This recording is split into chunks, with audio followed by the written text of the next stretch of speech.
Assalamualaikum warahmatullahi wabarakatuh. Bismillahirrahmanirrahim. Alhamdulillahi rabbil alamin. Wassalatu wassalamu ala asyrafil anbiya wal mursalin wa ala alihi wa ashabihi ajma'in.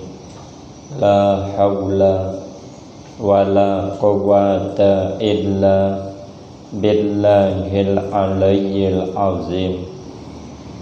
Rabbi shrah li sadri wa yassir li amri wahlul 'uqdatam min lisani yafqahu qawli. Amma ba'du, fa aqulu wa 'alallahi tawakkuli.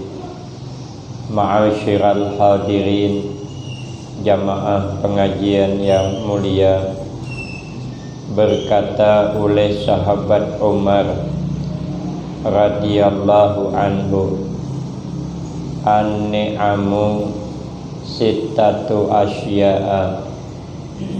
Bermula nikmat-nikmat yang besar itu ada 6 macam perkara. Nikmat yang Allah berikan kepada kita banyak, tapi yang paling besar 6 macam perkara. Yang pertama, al-islamu.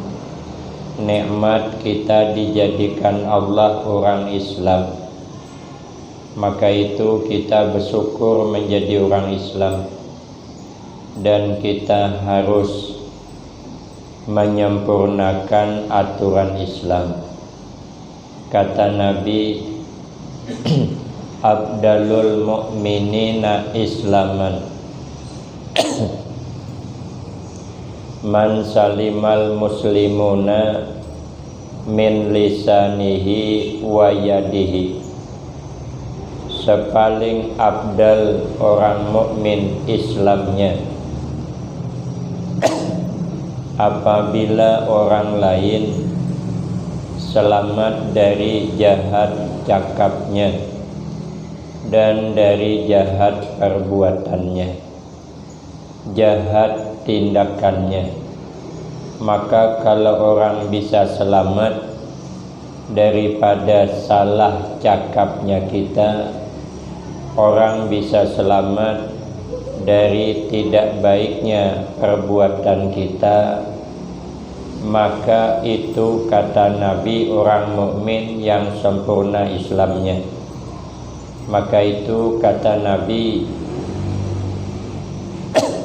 man kana yu'minu billah wal yaumil akhir falyaqul khairan aw liyasmut. Kalau engkau beriman kepada Allah dan beriman kepada hari akhir, hari akhirat, hari pembalasan, falyaqul khairan, maka hendaklah bercakap yang baik. Kalau kita tidak bisa bercakap yang baik, auliyasmut, atau berdiam saja.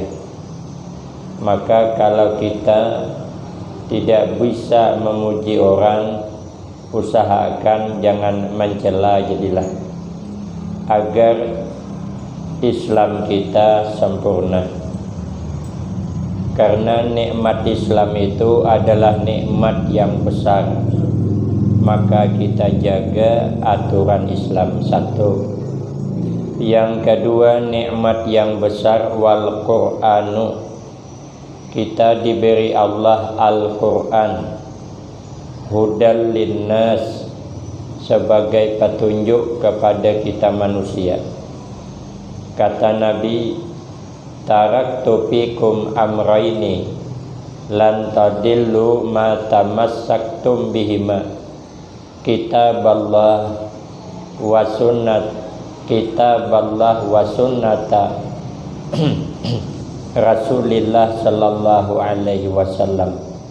Kata Nabi, aku tinggalkan kepada kalian yang ada dua macam, yang apabila kalian berpegang teguh kepada keduanya itu maka tidak akan sesat, tidak akan tersalah selama-lamanya.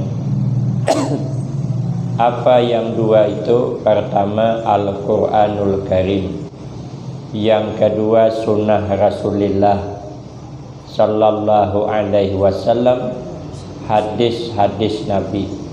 Jadi kalau hidup berpegang kepada Al-Quran dan hadis maka selamat.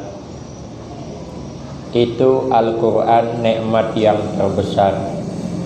Maka apabila kita membaca Al-Quran, kata Nabi, satu huruf balas 10. Saya, kata Nabi, tidak mengatakan alif lam mim harfan wahid. Alif lam mim itu satu huruf, tidak.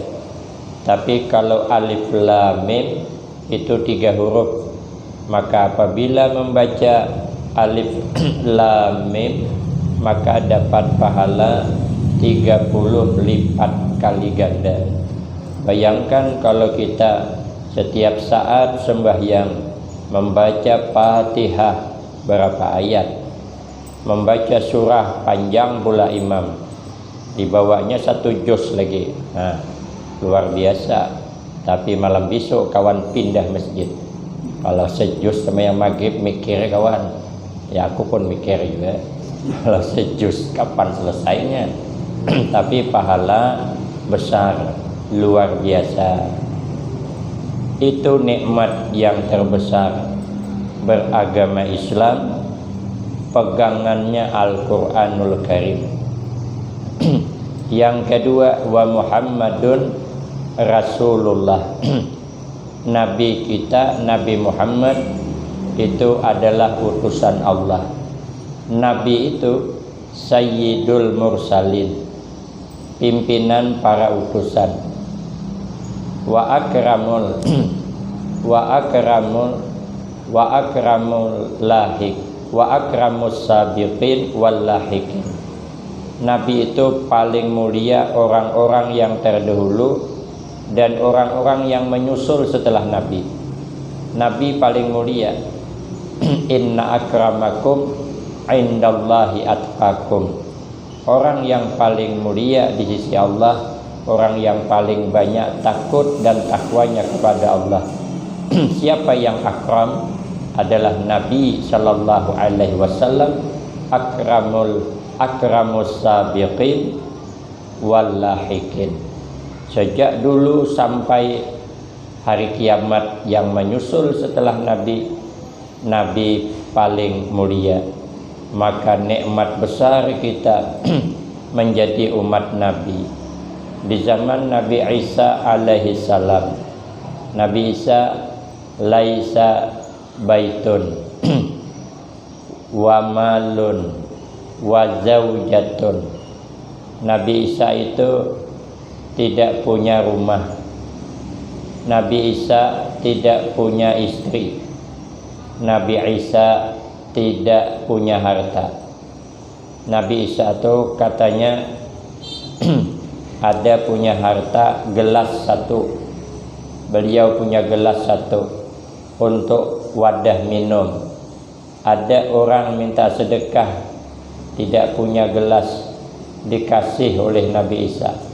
Jadi Nabi Isa minum pakai telapak tangan.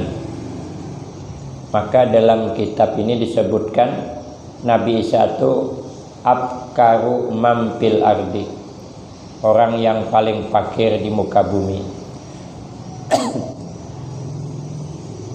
Beliau berjalan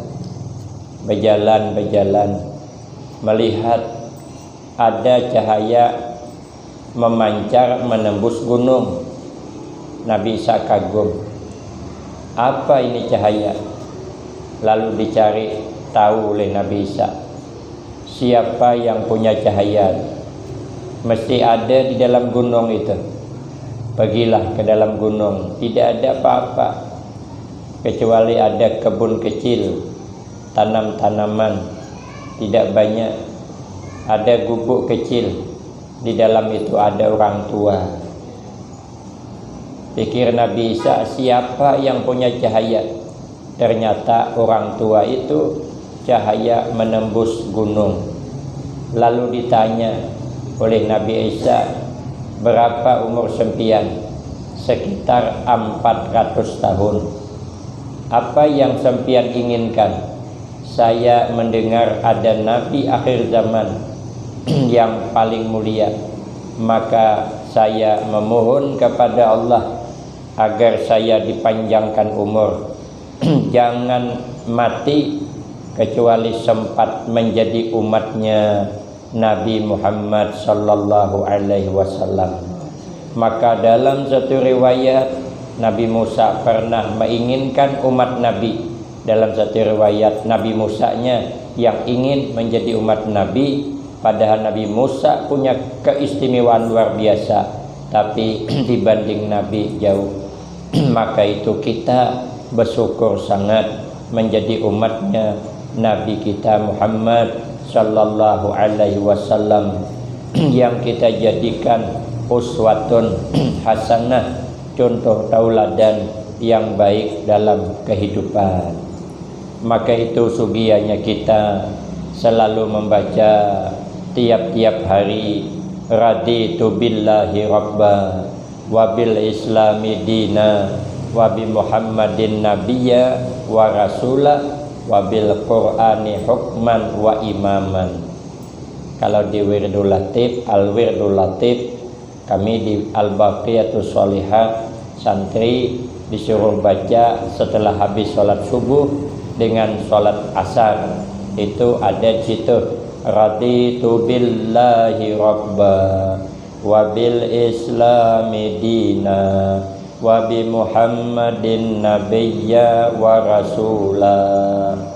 Ayah sering tuh di Masjid Agung dulu membacakan itu, raditu billahi rabba, ridha saya Allah sebagai Tuhan, ridha. Kata Tuan Syekh Abdul Qadir Al-Jailani radhiyallahu an, kalau kita ridha Allah sebagai Tuhan kita, maka tidak sepantasnya kita mengeritik takdir Allah. Kita jangan pernah mengeritik takdir yang sudah Allah berikan. Itu raditu billahi rabba, dijadikan Allah kita sugih, alhamdulillah. Dijadikan Allah kita kada sugih, kada masalah. Yang penting ngopi parai. Ada kawan yang sugih membayangkan, ada usah pikir-pikir, dapat beli mobil, alhamdulillah. Dada punya mobil, numpang kawan. Itulah perlu hidup berkawan begitu. Nah, gampang aja hidup tuh. Jangan susah, jangan susah. Ridha aja kita apa yang Allah berikan. Lagian tidak menjamin juga orang sugih lebih hidup bahagia daripada kita orang susah, karena menjamin. Maka kita jangan ngeritik. Memang kita nih kalau melihat orang enak hidupnya, coba kalau kita jadi orang tuh payah juga, payah. Mungkin orang melihat nyaman jadi ustadz, tarai jadi ustadz juga. Mana nyaman? Ada orang kampung menyangka enak tinggal di kota nih, tinggal ngatik lampu hidup. Udah sama di kampung, paksa mencari colok kalau kekuatan apinya lubang hidung hilang. Nah, kata orang kampung enak di tungkal, kata orang tungkal enak tinggal di kampung. Tapi kalau kita alami ada sulitnya. Makanya kita dijadikan Allah apa saja, ridha saja. Dijadikan Allah kita gagah, alhamdulillah. Kayak saya nih, kata orang mirip Afgan. Aku baru nengok, rupanya fotonya yang simpang tuh. Japu siapa lah foto yang bintang film nang ada gambar HP itu. Kataku mirip, aku rupanya ya Afgan rupanya. Oh itu bang dasar mirip memang. Perasaan lah tahu orang. Jadi kita nih dijadikan Allah apa aja. Jangan ngeritik, syukuri hidup, syukuri. Itu namanya raditu billahi rabba. Apa yang Allah takdirkan rida. Dapat anak, ya Allah, alhamdulillah menurut anak. Mundur dia sekolah, dia nurut cakap orang tua, ahli ibadah, alhamdulillah, untung di anak namanya. Tapi jauhkan bala, dapat anak, ya Allah, yang abang, yang adik, yang panangah sama, yang abang membuntat, yang adik bentot, yang tengah bangking, kalau bahasa Banjarnya payah itu dibilangin tuh, ditegur payah, dilarang keluar malam, petang dia keluar, balik malam, kata abahnya, ngapa nak kau keluar malam? Aku pak katanya dia ada keluar malam dah, aku keluar petang tadi, cuman baliknya saja malam. Nah, itu kan buat susah orang tua, dibilangi payah, dibilangi payah. Kata bapaknya, ayolah aku kasih keringanan, boleh kau keluar malam, tapi balik jangan tengah malam. Sekalinya bantainya pagi besok balik. Kata abahnya, ngapa kau balik pagi? Lah kan bapak tak bolehkan pulang tengah malam, jadi ku guhit pagi lah balik, itu parah lagi. Ngadu dengan Allah, raditu billahi rabba. Ya Allah, aku rida, ya Allah, engkau takdirkan aku besi anak model begini, ya Allah, rida, aku rida, ya Allah rida. Mungkin aku dulu kurang bakti dengan kedua orang tuaku, maka anakku jadi begini, aku rila aja, aku rida. Maka Allah menjawab, engkau rida, Allah pun rida. Kata Nabi, ridallah biridal walidain. Ridanya Allah terletak rida kedua orang tua. Itu setiap hari dibaca. Kalau di pondok pagi 3 kali baca, habis sholat asar 3 kali. Itu ramai-ramai santrinya baca tuh, ramai-ramai. Ya ada al-wirdul latif namanya. Itulah yang senantiasa diamalkan, ayat nyuruh ngamalkan itu. Kemudian yang ketiga, nikmat yang terbesar itu wal afiyatu, afiyah, sejahtera. Ada perkataan siapa? Saya sudah cari nikmat di mana-mana, di mana-mana. Saya mencari nikmat, tidak ada nikmat yang paling indah dibandingkan sehat. Kalau afiyah, sejahtera hidup, sehat badan, aman lah tuh. Apa aja nyaman. Tapi kalau sakit, tidak ada nyaman, tidak ada nyaman. Apa aja yang dimakan kena nyaman. Dulu kami waktu sehat, lagi kekanakan, lagi anak-anak di kampung, apa yang ketemu enak. Kami pergi ke kebun, pagi kami sarapannya dedek. Kalau ada pisang masak bisalah, kalau ada perai atau ada sagu. Orang tua baru balik dari Pulau Kijang beli sagu. Kalau sagu habis, perai sarapan, minum air teh manis cuman segelas. Nanti baru makan tengah hari dengan malam, jadi 2 kali cuman sehari makan. Susah pang orang tua. Minum air bergula pagi cuman, malam dah boleh. Kalau malam minum air gula, besok pagi hilang jatah gula dia macam mana. Orang susah, rumah pun tawing hatap, pintu pun hatap. Gitulah susahnya. Dapur lantai nibung. Kalau ada orang gemuk dikit duduk sebelah sana, bergerak dia terkepit, pantat dibuat. Kalau pantat masih bending lah, kalau yang itunya terkepit, itu yang payahnya. Dulu kami di kampung susah minta ampun.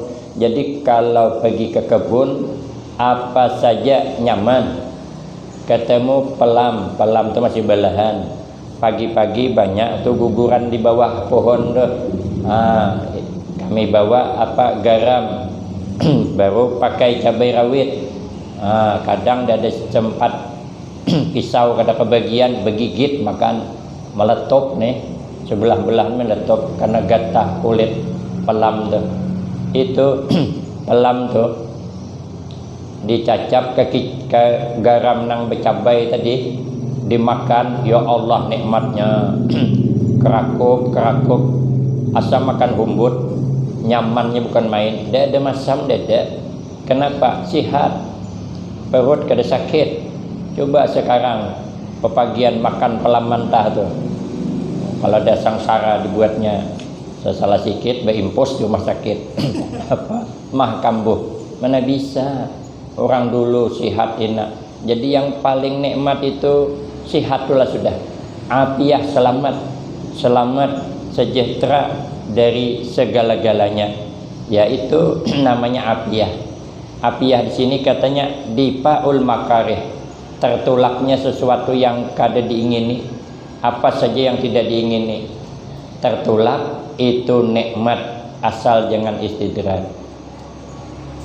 Yang kelima, wasitru ay sitrul uyub, nikmat yang luar biasa Allah berikan kepada kita.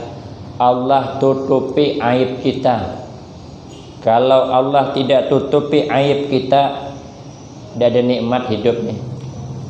Allah tutupi aib kita dengan kulit perut, dengan daging. Kalau tidak ditutupi, tidak ada nikmat hidup. Tidak bergaul sama siapa bergaul. Kalau tidak ditutupi Allah aib, karena ditutupi dengan daging, dengan kulimbit, ya, dengan kulit badan kita, maka kotoran dalam badan kita ini tak tutup. Pada setiap kita ada punya kotoran, ada, tapi ditutup Allah. Kalau kotoran kita ini tidak ditutup, kemana-mana kita ini bawa kotoran. Buktinya kan kalau tidak buang air besar, pergi ke WC kan ada yang keluar. Nah, itu ditutup Allah dalam tubuh kita. Itu nikmat.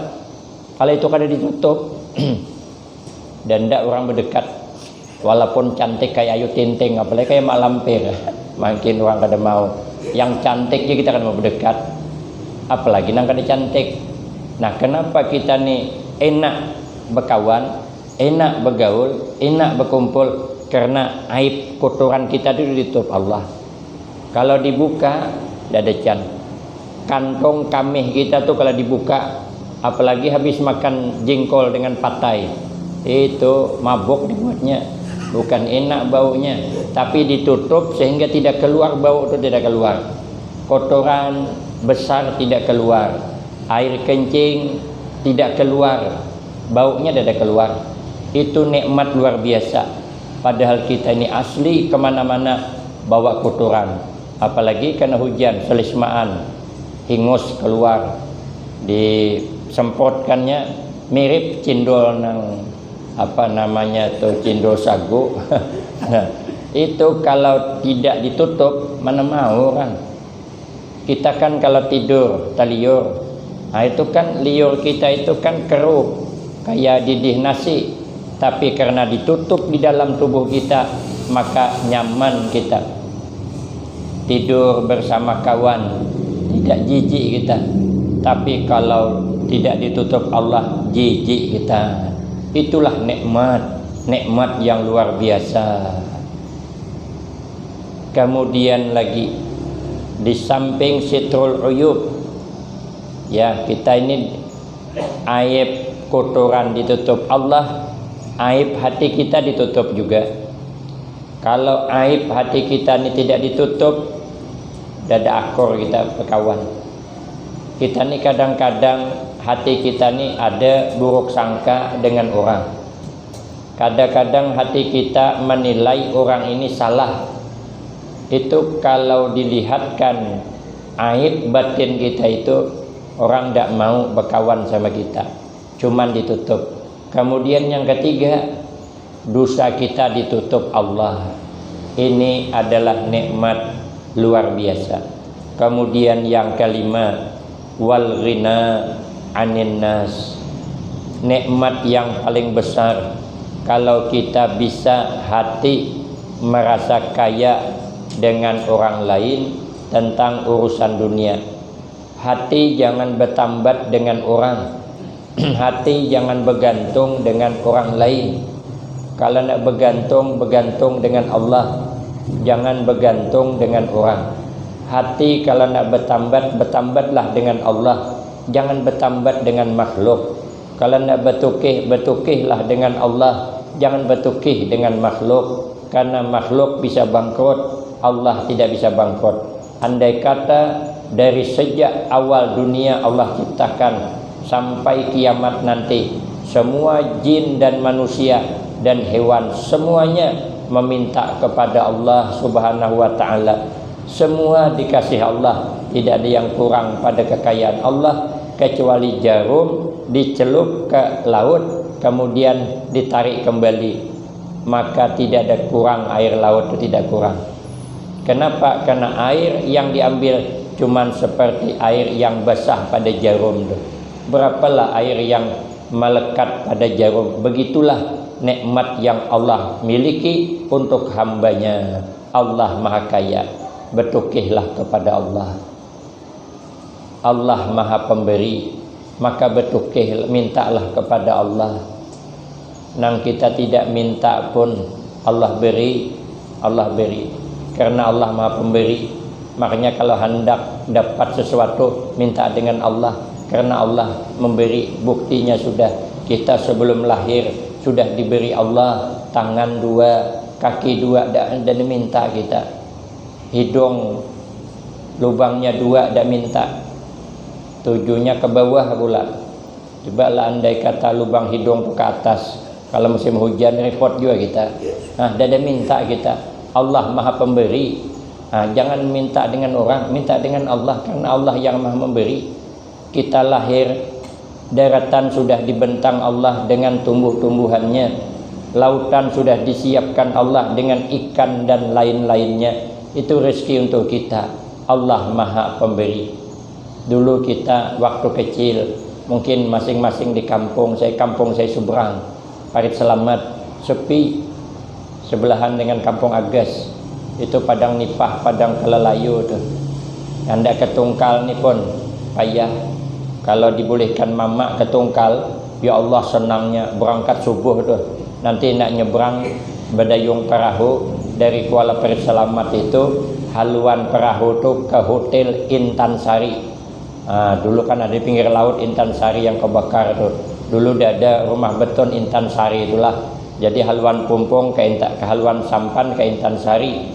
Nyebrangnya tuh dekat nang gudang ubur-ubur tuh. Hanyutnya ke mana? Ke Parit 5 sana hanyutnya. Banyu deres. Tohok bakayuh dulu naik masuk ke Kuala Parit 2 tuh deras air. Kalau sekarang tidak lagi karena banyak bangunan. Luas kemarin Tungkal, sekarang sempit.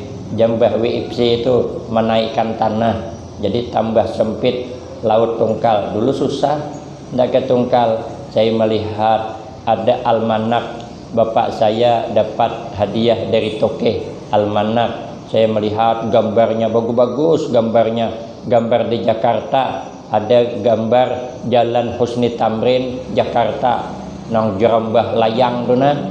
Terpikir saya, ada harapan saya hendak sampai ke sini. Rindu awak bergenak di kampung, mungkin sampai mati di sinilah. Sekalinya tidak minta, saya tidak minta, Allah takdirkan sampai saya ke Jakarta, sampai. Kada minta, Allah Maha Memberi. Apalagi saya mengangan-angan hendak berangkat haji, ada harapan. Jadi kalau di kampung kami itu ada pesawat lewat, kapal terbang berbunyi itu, ya Allah sakit leher nih, kemana tujunya tuh, iringi terus ya Allah. Kalau canguk dia juga setengah canguk lah. Kalau ada helikopter tuh ya Allah terpaling-paling nengok, dia ada terbayang aku naik pesawat tuh ada terbayang, naik berpancongnya ada terbayang. Sekalinya alhamdulillah sampai ke Makkah. Padahal aku menebak payah nak ke Makkah. Jangankan ke Makkah, ke Sungai Tapah aja payah. Tapi Allah takdirkan sampai ke sana. Rupanya Allah Maha Pemberi. Saya tahun berapa masih kecil, sanawiyah, masih orang ziarah ke Sapat pakai pumpung, ikut aku. Bemalaman disapat. Nah, karena malam tu bemalam disapat, besok pagi baru bulikan ke tungkal yang ganal-ganal, yang tuha-tuha, pompong ingkolnya ketembilahan. Aku ndak ikut ketembilahan, ndak dibolehkan mama, menangis aku sedih. Kapan aku sampai ketembilahan? Dia ada minta dah kok. Sekalnya alhamdulillah sekarang. Kapan saja mau ketembilahan, insyaallah bisa. Setiap tahun undangan di sana ada terbayang aku ketembilahan. Itu namanya Allah Maha Pemberi. Maka kalau kita nak minta dengan Allah. Belajarlah kaya dengan sesama manusia. Artinya hati kita jangan terlalu bertambat kepada orang lain, tapi bertambatlah hati kita kepada Allah Subhanahu wa ta'ala. Apalagi dalam suasana semacam ini, wabah belum selesai. Mari sama-sama kita bergantung kepada Allah, bertambat kepada Allah, mengharap pemberian baik Allah kepada kita, dan baik sangka akan dikabul oleh Allah, sehingga kita selamat dunia wal akhirah, husnul khatimah wassa'adah. Amin Allahumma amin. Demikian yang dapat saya sampaikan, lebih kurang saya banyak minta maaf. Akhirul kalam, wabillahi taufiq wal hidayah. Wassalamualaikum warahmatullahi wabarakatuh.